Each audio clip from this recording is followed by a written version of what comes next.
বাবালি আর পাঞ্জাবিটার mind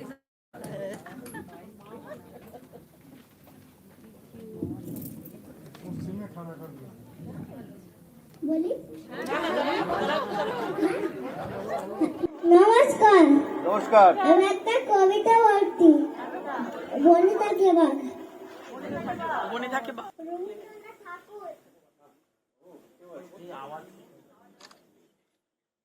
বাগানে আম বনে থাকে বাঘ, গাছে থাকে পাখি, দলে থাকে মাছ, ডালে আছে ফল। পাখি ফল খায়, পাকা মেলে উড়ে, বাগাতে আম বনে, গায়ে টাকা টাকা দাগ। পাখি বনে গান গায়, মাছ দলে খেলা করে, ডালে ডালে কাক ডাকে, খালে বাঘ মাছ ধরে। বনে কত মাটি উড়ে, ওরা সব মৌমাটি, হয়ে কানে নৌতাক, তাতে হাতে মরে ভরা। নমস্কার।